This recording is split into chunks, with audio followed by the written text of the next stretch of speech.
Chapter 22. Operation Fruit Burst. Luckily for us, dragon fruit grows surprisingly quickly, and by the start of the following week, the fruits had reached the size of mangoes and started to turn red. The plan was this. We would ask Grandad if we could camp in his garden overnight. Then it would be simple enough to sneak down to the vegetable patch and look for hatching dragons. My grandparents wouldn't even know we weren't fast asleep. And surely there'd be no chance of running into Grim in the dead of night. Even luckier, there was a teacher training day at school on Friday, so we could camp on Thursday night, catch the dragons, and then have an extra long weekend to play with them. You really do have to admire our optimism.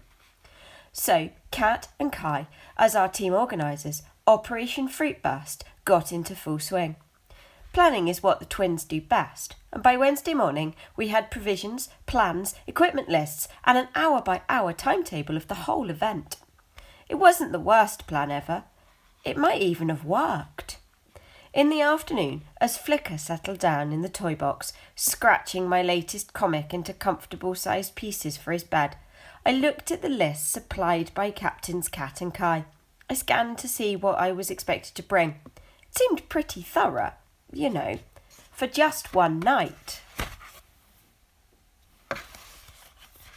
Provisions and equipment list by Kat and Kai. Sandwiches, Marmite and peanut butter, honey and chocolate spread, golden syrup with hundreds and thousands. Cake, iced buns, currant buns, jam donuts, custard donuts, gingerbread, treacle tarts, lemon sprinkle fairy cakes, that's a new one, lemon sprinkle fairy cakes, chocolate muffins, chocolate chip cookies, chocolate cupcakes, and chocolate brownies.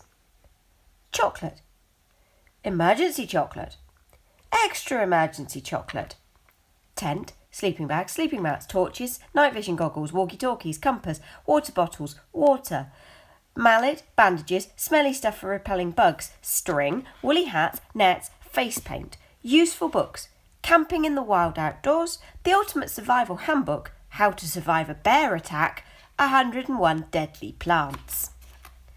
I wasn't sure where I was going to get half this stuff. The only walkie-talkies I could find were Lolly's Dora the Explorer ones, and I certainly wasn't going to be taking those. As it turned out, the main thing we needed was the tent. Guess what we forgot? So there we were, on Thursday, finally ready to put the plan into action, and no tent. Luckily, Grandad had one kicking about in the garage, along with various dodgy bits of camping equipment, including some rusty saucepans, which none of us fancied touching, let alone eating from, and an old lantern. "We've had a fair few adventures with this lot, me and your Nan," Grandad chuckled. "Stick it in the front garden," Nana said, and then added, that way you're nice and close for anyone needing to pop in and use the facilities," which was her polite way of saying the downstairs loo, which was just inside the front door. So under Grandad's instructions, and in between his stories of camping in the wilderness, we put it up. "Smells like feet," whispered Kat, screwing up her nose.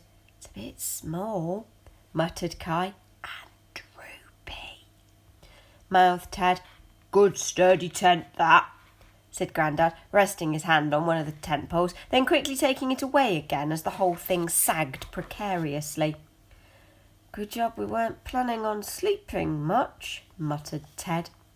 By the time Grandad left us to go inside, we'd got pretty well organised. There wasn't much room, but we figured that being close together would probably help prevent the whole hypothermia thing, which Kai insisted on reading to us. From Horrendous Hazards and How to Avoid Them, a Guide to Camping Safety. I'm not sure we needed to hear in such detail about the stages of frostbite or to see all of those pictures of fingerless hands. But as camp doctor, he was taking no chances. "Right," said Kat, as we huddled around the flickering lantern. "Time to get camouflaged.